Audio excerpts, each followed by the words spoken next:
시간이 다 믿으니라. 이것은 예수께서 유대에서 갈릴리로 오신 후에 행하신 두 번째 표적이니라. 아멘.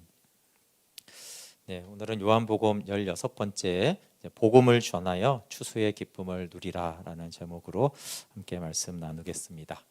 네, 늘 했듯이 우리 기록 목적은 예수 그리스도를 믿어 생명을 얻고 이 관점으로 이제 계속 요한복음을 봐야 된다고 했습니다.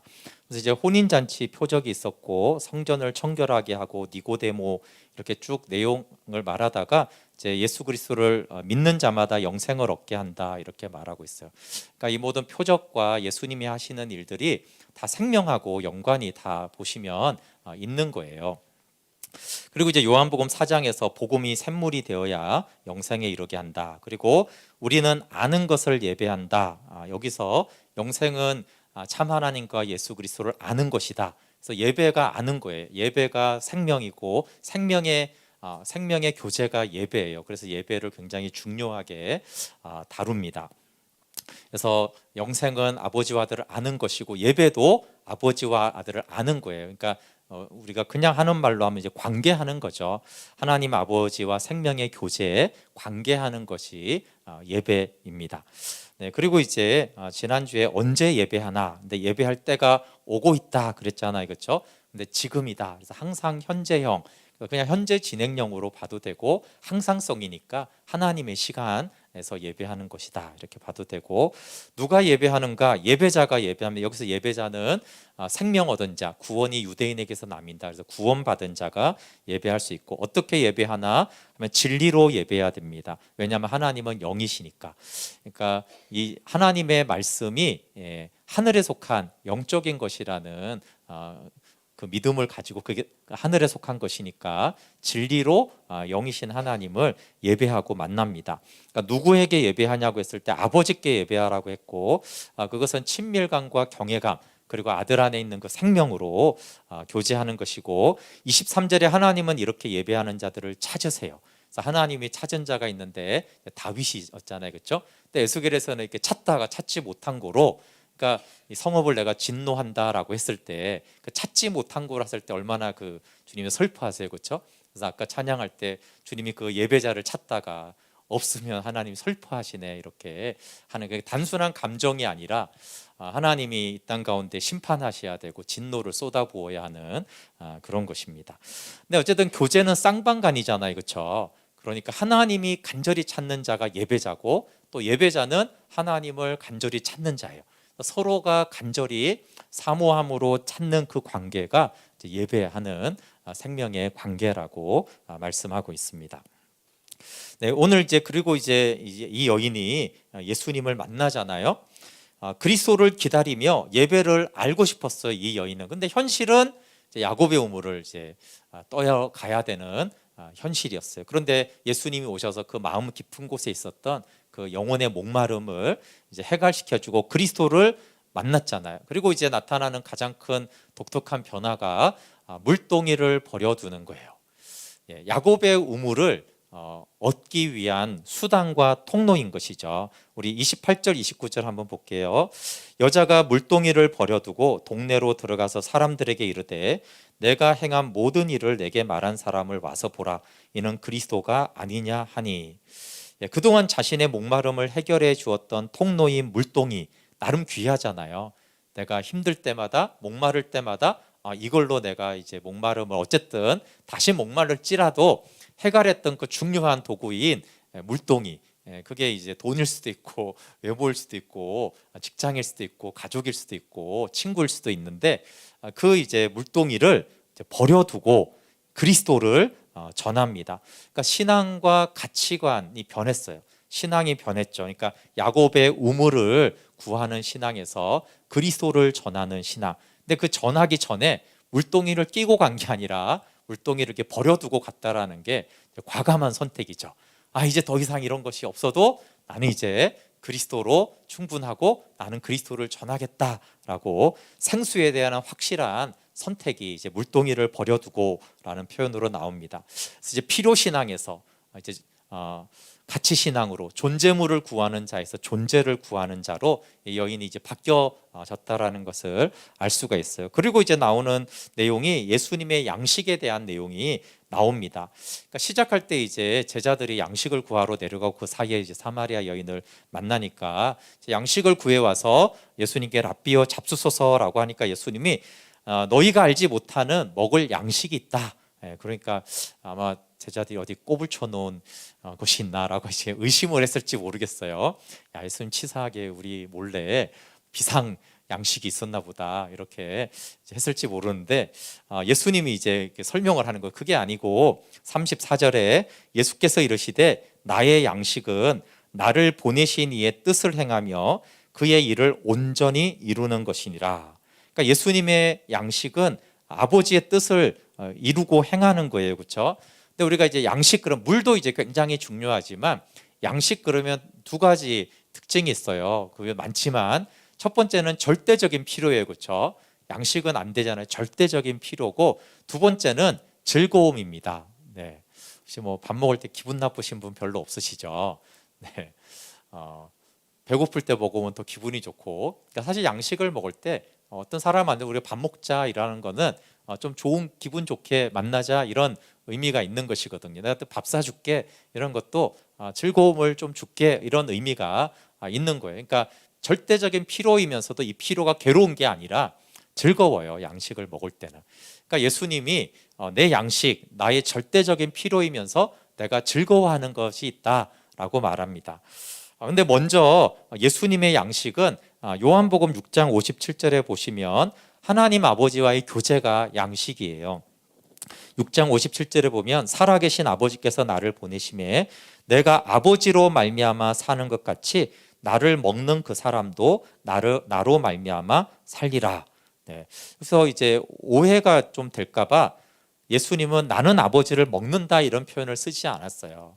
근데 그게 병행 구절을 보시면 나를 먹는 그 사람도 똑같이, 그렇죠?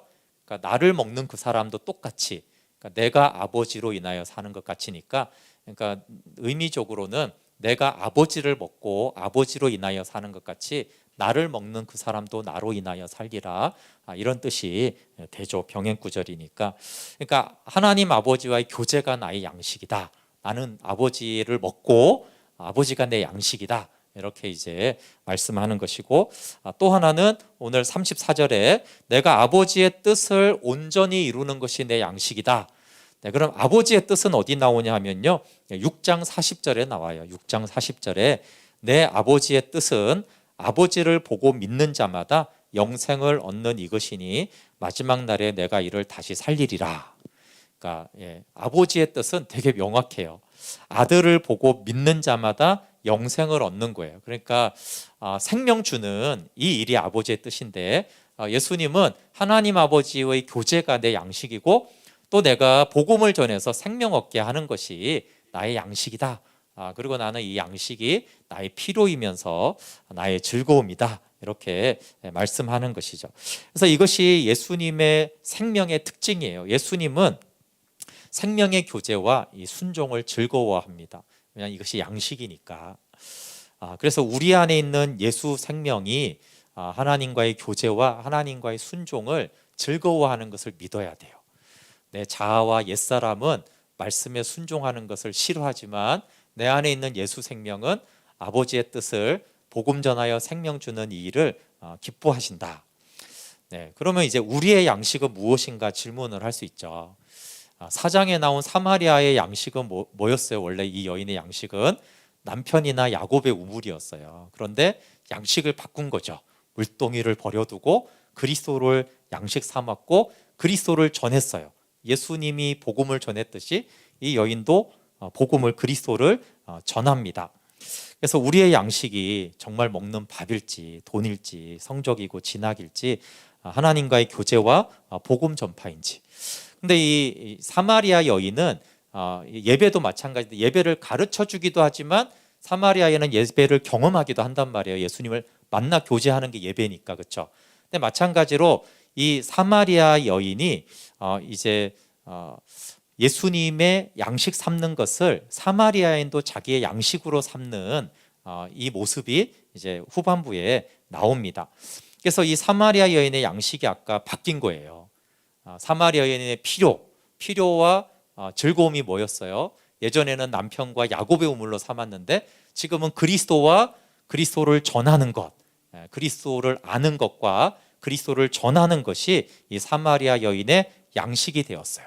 그래서 예수님이 그렇게 하셨고 똑같이 사마리아 여인이 예수님을 알고 예배하고 예수님을 전하는, 이걸 이제 기쁨으로 하잖아요. 기쁨으로 한다라는 것이 양식 삼았다는 것인데, 이제 그 뒤에 나오는 내용은 예수님도 그랬고 사마리아인도 그랬듯이 예수님이 제자들에게 너희도 이 양식을 가졌으면 좋겠다.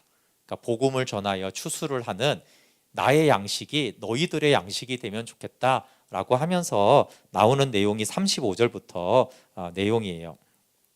너희는 넉 달이 지나야 추수할 때가 이르겠다 하지 아니하느냐? 그러나 나는 너희에게 이르노니 너희 눈을 들어 밭을 보라. 희어져 추수하게 되었도다.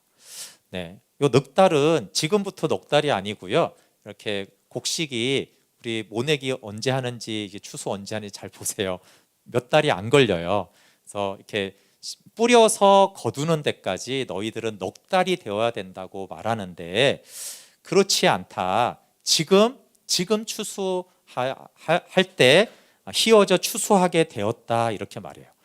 그러니까 복음을 전하는 것과 생명을 얻게 하는 이것이 그 때와 시기가 구분되지 않는다라는 거예요. 근데 이걸 좀 의역을 하면은 주님, 우리는 아직 복음 전할 수준이 아닙니다. 우리는 더 많이 배워야 됩니다. 이럴 수 있잖아요, 그렇죠? 그러니까 넉 달이 더 지나야 됩니다. 한참 지나야지 우리가 복음 전할 수 있죠. 라고 했을 때 아니다, 지금이다. 그 지금은 뭘로 보여져요? 저 사마리아 여인을 봐라. 이제 지금 전하잖아. 저 여인은 오늘 나를 만났는데 오늘 전에 넉 달 있다가 전하고 그러지 않아. 그 다음에 또 하나가 있어요. 내가 준비 안 됐다가, 또 하나는 저들이 준비가 안 되었습니다. 하나님, 나는 이제 복음을 전하고 싶은데 저 강팍한 인간이, 우리 가족이, 우리 아이가, 친구가 복음 전할 준비가 안 돼 있어요. 이럴 수 있잖아요. 그러니까 넉 달이 지나야 된다라고 이렇게 자꾸 미루고 이렇게 하는 경우에 말하는 거예요. 그러니까 예수님이 사마리아 저 사람들을 봐라. 유대인들이 부정하게 취급하고 사마리아인들 어떻게 하나님을 알아? 그렇게 여겼던 저 사람들이 어떻게 복음을 들어 했던 저 여인이 오늘 나를 믿었고 지금 이 사마리아 사람들이 복음을 받아들이지 않느냐라고 하면서 지금 추수할 때다라고 말씀하는 거예요. 그러면서 이제 36절에 더 이제 왜 복음을 전해야 되는지를 말씀하죠. 36절 볼게요. 거두는 자가 이미 삭도 받고 영생에 이르는 열매를 모으나니 이는 뿌리는 자와 거두는 자가 함께 즐거워하게 함이니라. 네, 먼저는 거두는 자가 이미 삭도 받았어요. 거두는 자는 복음을 전해서 추수하는 자인데, 복음을 전해서 추수하는 자는 이미 삭을 받았어요. 그 삭이 뭐예요? 우리가 하나님의 생명을 받은 게 이미 삭이에요. 그러니까 삭만 받고 일을 하지 않으면 악한 자죠. 네, 선불 월급 받고 일 안 하면 악하잖아요. 마찬가지로 우리가 생명을 얻은 것은 하나님을 아는, 하나님과 교제하는 생명이기도 하지만 이 영생은 이미 복음을 전한 삭스로 우리가 받은 거예요. 그러니까 당연히 우리는 복음을 전해도 되고 안 해도 되는 게 아니라 삭스를 받았으니까 복음을 전해야 되는 것이죠. 그래서 바울은 여기 보면은 고린도전서나 로마서에 보면 복음 전파를 자랑이나 선택이나 이렇게 생각하지 않고 해야 할 의무, 반드시 해야 될 일로 생각했어요. 고린도전서 9장 16절에 내가 복음을 전할지라도 자랑할 것이 없음은 내가 부득불할 일임이라. 만일 복음을 전하지 아니하면 내게 화가 있을 것이니라. 네, 그래서 내가 부득불해야 되는 거다. 로마서 1장 14절도 헬라인이나 야만이나 지혜 있는 자나 어리석은 자에게 다 내가 빚진 자다. 마땅히 빚을 갚아야 되니까 빚 갚는 심정으로 내가 복음을 전해야 되니까 당연히 해야 될 일이라고 말하는 것이죠. 네, 그걸 전하지 않으면 화가 오히려 있다라고 말해요. 근데 우리는 이렇게 안 믿잖아요, 그렇죠? 복음 전하면 자랑스러운 거고 안 전하면 괜찮은 거지.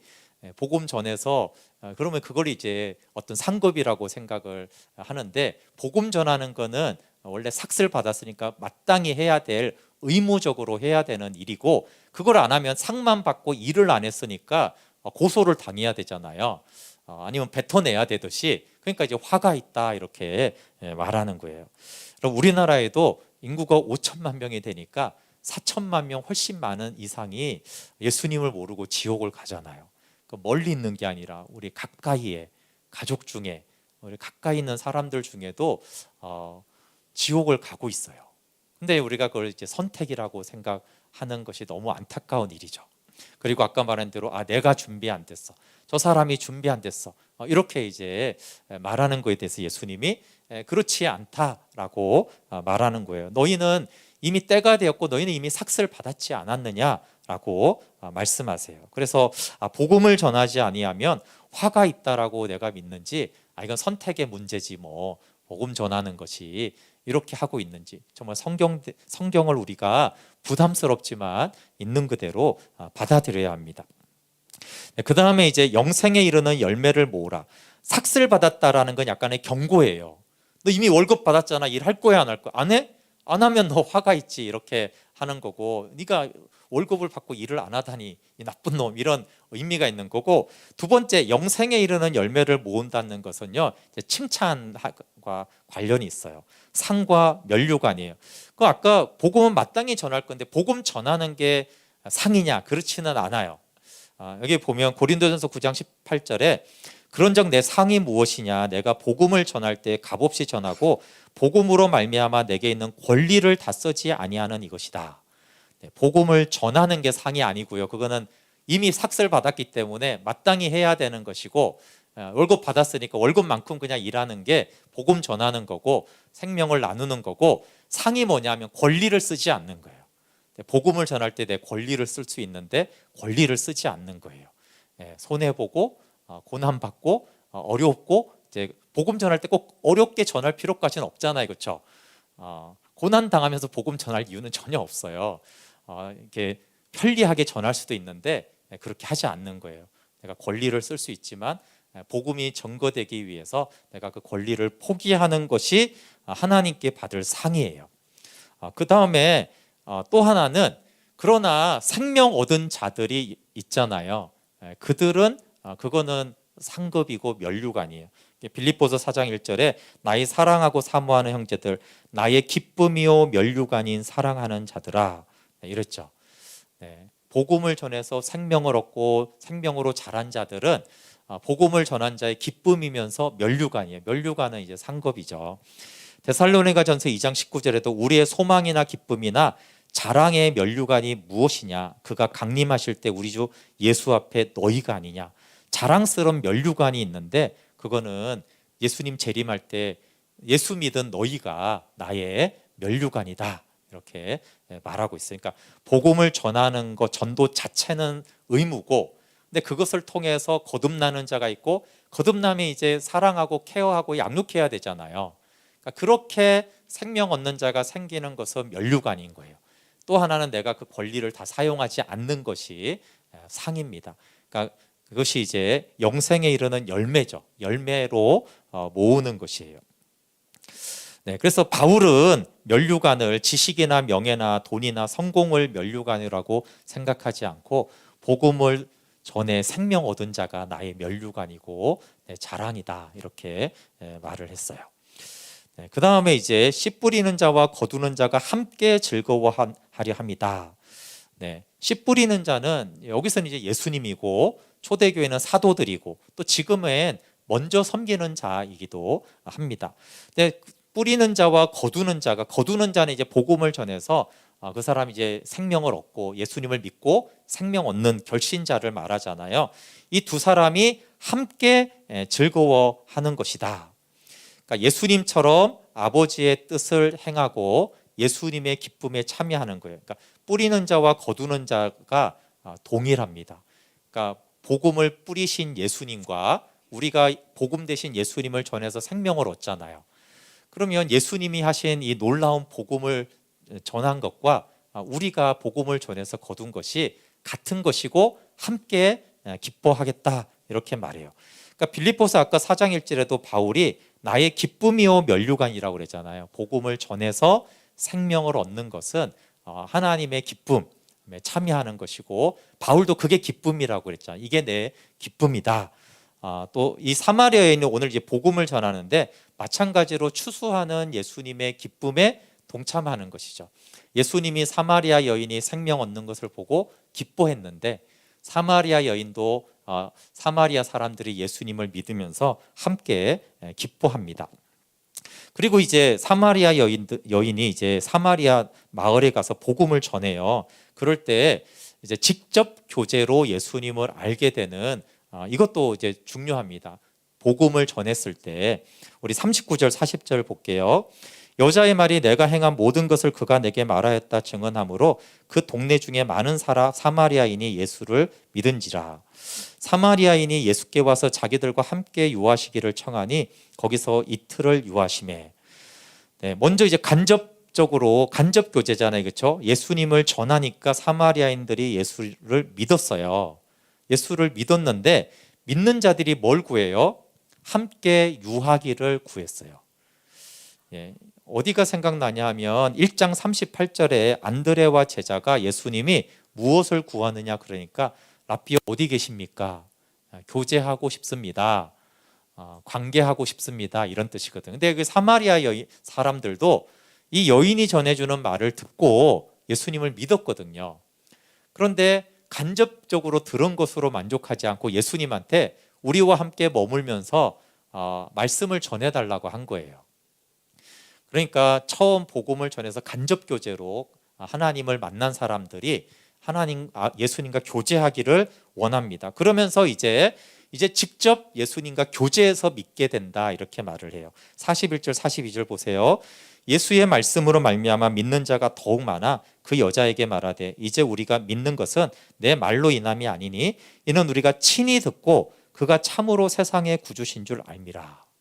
친히 듣고 이제는 이분이 구세주인지 구원자이신지를 우리가 알게 됐다라고 했잖아요.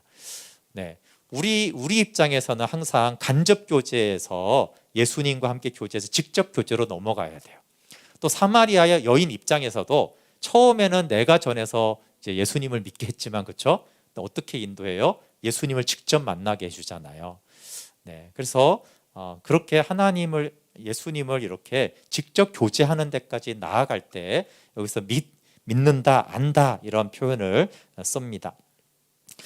1000년 동안 부정하게 취급받았던 사마리아 사람들 가운데 믿는 자들, 생명의 공동체가 세워져요.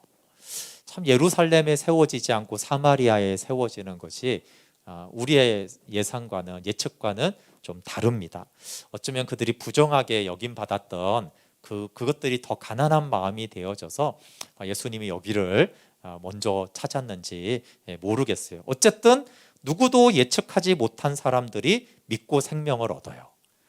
그러니까 추수할 때가 넉 달이 됐다고 하지 마라 지금이다라는 말과 같은데, 복음 전파의 대상에 대한 선입견을 갖지 말라는 거예요.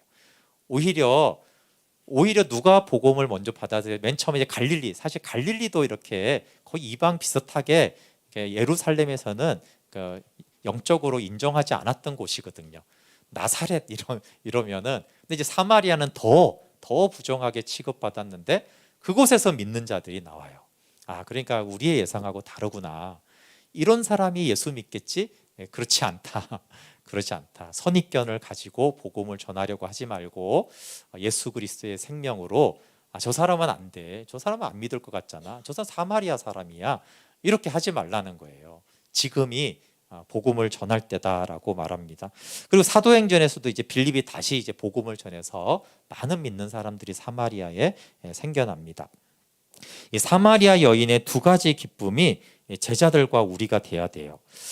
예수님과 똑같은데 사마리아인이 먼저 그리스도를 만나고 기뻐하잖아요, 그렇죠?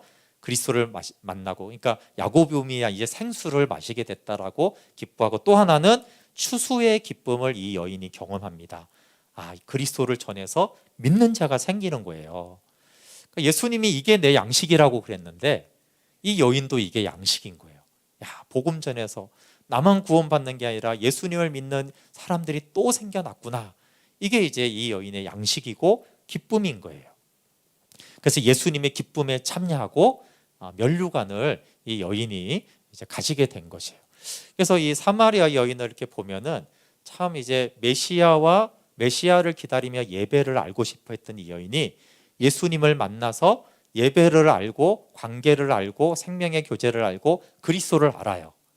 그리고 어디까지 가요? 이제 복음을 전해서 추수하는, 예수님과 함께 기뻐하는, 하나님의 뜻을 이루는 하늘 양식, 예수님의 양식을 나도 아버지의 하나님의 뜻을 이루는 것이 내 양식이다. 그러면서 이 여인이 복음을 전해서 믿는 자들이 생겨납니다. 그러니까 사마리아에 믿는 자들이 생겨난 것도 놀랍지만 어떻게 이 사마리아 여인이 전도해가지고 하늘 생명을 얻는 자들이 생겼을까요? 그러니까 이게 전도가 되는 것도 예측 못했지만 사마리아 여인이 전도할 줄 누가 알았겠어요? 정말 하나님이 약한 자들, 그렇죠? 연약한 자들을 들어서 강한 자들을 부끄럽게 하잖아요. 그 바리새인들, 서기관들, 제사장들 못했던, 오히려 그들은 성전을 더럽히고 있는데 이 여인이 하늘 복음을 전해서 하늘의 생명을 얻게 하는 이 추수의 기쁨에 참여하고 있어요. 그러니까 정말 이 사마리아 여인은 요한복음에서 굉장히 예수님이 사랑하는 자로 이렇게 나와요. 이렇게 부정하고 연약하고 비천한 자가 어떻게 예수님을 만나서 복음을 전하는, 생명을 나눠주는 데까지 나아가는가를 잘 보여줍니다. 그러니까 이렇게 믿으라는 좋은 샘플인 거예요. 5장, 6장에 가면 반대가 나옵니다. 근데 이제 3, 4장을 이렇게 보시면 3장에 니고데모가 나오고 이제 복음이 전하고 믿는 자마다 영생을 얻잖아요. 4장에서는 이제 이 영생인 예배, 하나님과의 교제를 자세히 알려주면서 또 하나는 복음을 전해야지 생명 주는 아버지의 뜻이 이루어지잖아요. 그래서 4장에는 복음 전파를 강조해요. 복음을 전해야지 생명을 얻게 하는 아버지의 뜻, 요한복음의 목적이 이제 이루어지잖아요. 그래서 복음 전파는 하나님의 뜻이고 우리의 양식이고, 양식이라는 것은 절대적인 필요이면서도 기쁨이고, 그럴 때 추수의 기쁨, 하나님의 기쁨에 참여하게 한다라고 하면서 전도를 강조하고 있는 것이에요. 그러면서 이제 예수님이 이제 사마리아를 떠나서 갈릴리로 갑니다. 여기서는 이제 다시 표적에 대해서 좀 나눕니다. 갈릴리로 가시면서 선지자가 고향에는 존경을 받지 못한다 그랬는데 갈릴리로 갔더니 막 갈릴리 사람들이 환영을 해요. 왜 환영을 했냐 하면은 예루살렘에 가서 예수님이 행하신 표적을 봤어요. 2장 23절에 보면은 표적을 본 사람들이 있었어요. 그런데 이 사람들은 이적 신앙, 표적 신앙이 아니라 이적 신앙이라고 하는데 구분을 좀 하는데, 이적 신앙은 표적을 통해 그리스도를 믿지 않고 그리스도의 본질을 표적으로 파악하는 게 아니라 표적 자체만 쫓는 사람들, 표적을 보고 표적 자체만 쫓는 사람들은 이제 이적 신앙으로서 생명 없는 사람, 생명이 없어요. 예수님을 쫓아다니고 따라다니고 믿는 것처럼 말하는데 사실은 생명 없는 자들, 가짜들을 이적 신앙이라고 하고, 이 이적 신앙들이 예수님 이렇게 막 환영하는 거예요. 그래서 요한복음은 잘 보셔야 돼요. 요한복음을 굉장히 잘못한 것이, 잘 못 보는 것이 이적만 행하면 다 구원받은 줄 알고 이렇게 예수님 환영만 하면 다 구원받은 줄 알아요. 그렇지 않아요. 요한복음은 분별하는 거예요. 예수님 환영했지 얘네들 가짜야. 그건 뭐예요? 시작할 때 기억나는지 모르지만 유대교의 핍박이 있던 시대거든요. 교회 나온다고 다 구원받은 게 아니야. 그 핍박에도 끝까지 예수님을 믿어야지 구원받은 자야, 생명 있는 자, 이렇게 말하는 거예요. 그래서 교회 다니는 사람들 예수님 막 환영하잖아요. 환영만 하고 가짜가 있다, 이적 신앙이 있다, 피로만 쫓아다니는 걔네들 있어. 잘 봐봐, 걔네들은 가짜야. 요한복음은 이렇게 말해요. 그래서 단순히 배척하는 자는 생명 없고 환영하는 생명이 있는 게 아니고요, 환영하는 그룹 안에 진짜와 가짜가 있다라는 얘기를 하는 거예요. 그래서 이런 환영을 예수님 기뻐하지 않아요. 예수님 존경한 게 전혀 아닙니다. 그러면서 이제 가버나움에서 가나로 찾아온 왕의 신하 얘기가 나옵니다. 그러니까 이거는 뭐냐면 다수의 이 이적 신앙들, 이 믿지 않는 자들, 예수님을 환영하지만 생명 없는 자들 속에서 생명 얻는 자, 표적 신앙을 가진 왕의 신하를 소개하는 거예요.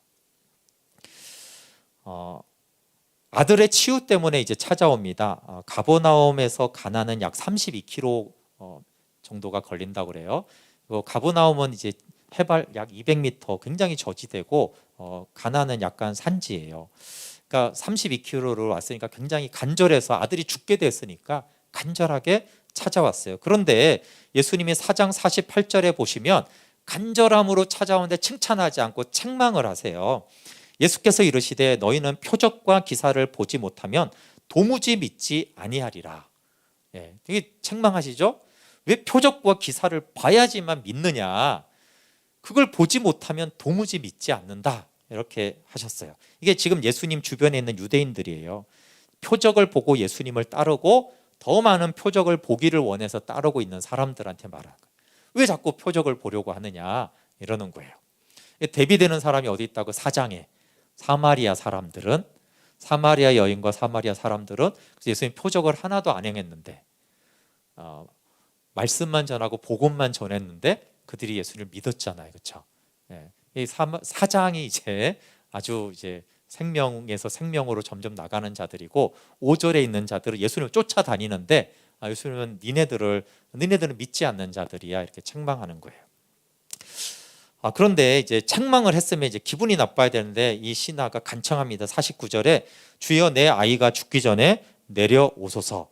그러니까 50절에 예수님이 이렇게 말씀하세요. 예수께서 이르시되 가라 내 아들이 살아있다 하시니 그 사람이 예수께서 하신 말씀을 믿고 가더니, 이 사람이 요청한 것은 죽기 전에 가버나움으로 나랑 같이 가서 우리 아들을 살려달라는 거예요. 그러니까 이제 표적 신앙이죠.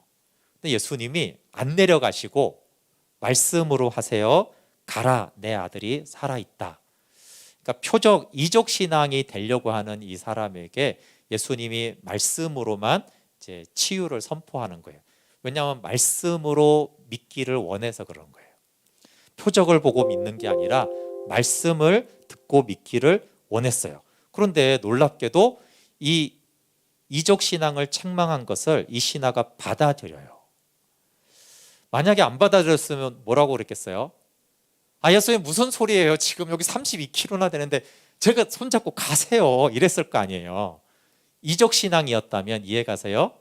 보고 봐야지만 믿는 사람은 예수님 말씀을 안 믿는단 말이에요. 무슨 그런 말씀 마세요. 가서 손을 얹고 어떻게 하세요. 이렇게 해야 되는데 예수님이 이 사람을 말씀으로 이렇게 인도했을 때 이 책망을 받은 걸 받아들이고 말씀을 믿었어요.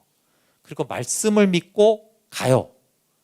말씀만 가지고 믿고 갑니다. 그러니까 이제 이 이적 신앙에 많은 문제 있는 사람들 중에 사실 이 왕의 신하도 그런 출신인데 그 중에 예수님의 말씀 책망을 받아들이고 내 신앙이 내가 이거 잘못 생각하고 왔구나 하고 예수님의 말씀을 받아들이고 그러면 내가 말씀을 믿어야겠구나라고 이 왕의 신하가 생각을 바꾼 좋은 사람을 이제 예를 드는 것이죠. 근데 여기서 재미있는 것이 하나가 있어요. 아까 가나에서 가버나움이 약 32km라고 그랬잖아요.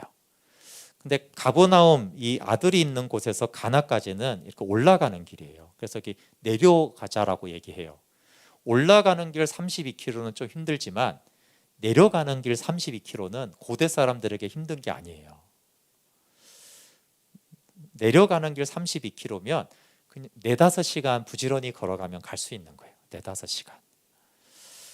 그런데 이 성경에 오후 7시가 우리나라 지금 시간으로 오후 1시예요. 예수님이 오후 1시에 네 아들이 살아있다 이러는 거예요. 그럼 오후 1시에 아들이 살리라라는 말씀을 듣고 믿었으면 당장 내려가야 되는 거 아니에요? 1시에 듣고 내려가서 5시, 6시면 도착하잖아요, 저녁에. 그래서 아들이 죽어가는데 얼마나 간절했는데 아들이 살아난 거 확인을 해야 되잖아요. 근데 의아한 내용이 뭐냐면 그 다음날 집에 내려갑니다. 오후 1시에 들었는데 4-5시간이면 갈 수 있는데 자고 하룻밤 자고 그 다음날 아침 일찍 가요. 이게 특이한 거예요. 정말 아들의 치유에만 관심이 있고 표적에만 관심이 있었다라면 당장 내려갔을 거예요. 예수님 볼 일 다 봤잖아요. 예수님 볼 일 다 봤으니까 예수님 볼 일 없어. 우리 아들만 나으면 돼. 이랬는데 하루를 더 묵었어요. 성경에는 없지만 좀 예상할 수가 있는 거는 예수님과 더 교제를 한 것 같아요. 예수님 더 말씀해 주세요. 이랬던 것 같아요. 왜냐면 거기 가나에 더 있을 이유가 없잖아요. 지금 아들이 죽는 게 아니라 위급한데 지금 아들 고치러 왔는데 왜 아들 고치는 일을 중단하고 몇 시간을 거기 더 있었던 거예요. 그래서 이제 밤이 되니까 이제 자고 그 다음 날 내려와요. 그러니까 아마 주님의 말씀을 더 듣고 교제하면서 더 믿음을 가지고 믿음으로 집으로 돌아간 것 같아요. 그래서 그 사람이 예수께서 하신 말씀을 믿고 가더니 이런데 이 한 문장을 믿은 것도 맞지만 주님의 말씀을 더 들으면서 아 이분이 메시아고 그분의 말씀을 이제 더 믿게 된 것 같아요. 그래서 믿고 이제 가는 거죠. 그리고 이제 집으로 가다가 이제 마중 나온 하인을 딱 만났는데 아들이 나왔다. 그래서 언제냐 그랬더니 이제 열이 내린 시간을 물어보니까 주님이 말씀하신 그 시간이에요. 그래서 말씀을 믿고 내려가서 아들이 낳은 표적을 확인했어요. 그렇죠? 자, 표적을 확인하고 이적 신앙은 표적 자체만 쫓잖아요. 그렇죠? 근데 이 사람이 그렇지 않는 것을 53절에 보여주고 있어요. 53절 볼게요. 그의 아버지가 예수께서 내 아들이 살아있다 말씀하신 그때인 줄 알고 자기와 그 온 집안이 다 믿으니라. 믿은 거죠. 그러니까 말씀을 믿고 표적을 확인하고 그리스도를 믿습니다. 그래서 이 왕의 신하는 표적을 통해 바르게 믿는 자로서 요한이 이렇게 제시하는 사람이에요. 예수님이 행한 표적의 목적은 예수님이 하나님의 아들 그리스도심을 드러내기 위함인 거예요. 근데 이 왕의 신하는 표적을 보기 위해 왔지만 말씀을 믿고 그리스도를 믿고 생명 얻는 자가 된 거예요. 그러니까 왕의 신하는 원래는 아들의 치유에 관심이 있어서 왔는데 나중에 목적이 어떻게 바뀌어요? 그리스도를 믿는 데 방점을 두는 사람이에요. 그러니까 사마리아 여인도 야곱의 우물에서 그리스도를 전하잖아요. 이 왕의 신하도 아들의 치유 때문에 왔다가 그리스도를 믿으니라로 이제 말씀을 믿고 그리스도를 믿는 신앙으로 바뀌는 거예요. 이게 두 번째 표적이거든요. 요한복음 7개 표적 중에. 그러니까 요한이 일부러 7개를 셀렉을 한 거예요. 수많은 표적 중에. 근데 우리가 기억나시면 모르겠지만 물이 포도주가 되는 혼인잔치에서 이런 말씀이 있어요. 물도온 하인들은 알더라. 그렇죠? 물도온 하인들은 알더라. 그러니까 거기는 모든 사람들이 제대로 표적을 본 게 아니라 그 중에 진짜 표적을 본 사람들이 있어. 이런 뜻이에요. 근데 오늘 왕의 신하는 말씀을 믿고 가더니 믿으니라 이렇게 돼 있어요. 그러니까 혼인잔치에서는 순종하는 자만 표적으로 본질을 안다. 왕의 신하는 말씀을 믿는 자만이 표적을 통해 본질을 안다. 그리스도를 안다라는 내용이에요. 공통점은 뭐예요? 선순종 후 경험이죠. 먼저 믿고 말씀을 믿고 그리고 표적을 경험합니다. 이게 바른 표적 신앙이에요. 그 능력을 경험하는 걸 성경이 반대하는 게 아닙니다. 바르게 능력을 경험하고 그 능력을 경험한 걸 통해 바르게 그리스도를 믿는 거는 이제 추천하는 거예요. 그러니까 이 두 가지 표적은 이렇게 표적을 경험해야 되고 표적을 통해 이렇게 믿어야 된다라는 것을 보여주는 거예요. 근데 이적 신앙은 아까 뭐라고 그랬어요? 표적만 쫓다가 생명 얻지 못한 자들, 도무지 믿지 않는 자들이에요. 그래서 48절에 표적과 기사를 보지 못하면 도무지 믿지 않는다라는 책망받는 자들이에요.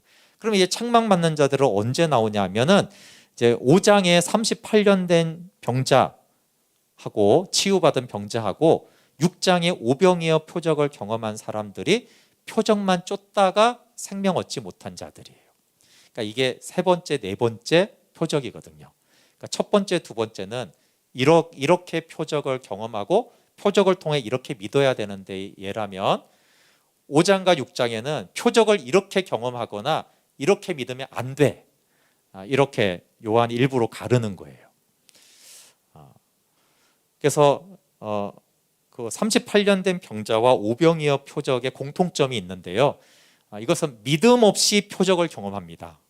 안 믿는데도 예수님이 표적을 경험해 줘요. 그리고는 예수님의 말씀은 전혀 듣지 않고 예수님에게 관심은 없어요. 표적에만 관심이 있지. 그게 이제 세 번째, 네 번째 표적이고, 첫 번째, 두 번째 표적은 바른 표적, 믿음. 세 번째, 네 번째는 잘못된 이적 신앙을 보여주고 있어요. 표적을 통해 예수님께 가야 돼요. 생명을 주는 것은 표적이 아니라 말씀입니다. 베드로전서 1장 23절에 너희가 거듭난 것은 썩어질 씨로 된 것이 아니요 썩지 아니할 씨로 된 것이니 살아있고 항상 있는 하나님의 말씀으로 되었느니라. 그렇죠? 그러니까 표적을 예수님이 경험하게 해주세요. 근데 이 표적으로 어디로 가야 돼요? 표적에서 표적으로 가면 안 되고 표적에서 복음으로 가야죠. 그렇죠? 그리고 복음을 통해 생명을 얻어야 돼요. 그래서 모든 표적은 복음으로 생명을 얻는 이 믿음의 본질을 지향할 때 참된 표적이 돼요. 그래서 오늘은 이 4장에는 이 사마리아 여인과 사마리아 사람들이 복음을 전하고 믿는 것에 대한 것과 또 이제 바르게 표적을 믿고 그리스도를 믿는 것에 대해서 우리에게 말씀하고 있습니다. 우리 함께 같이 찬양하고 기도할게요. 말씀 가지고.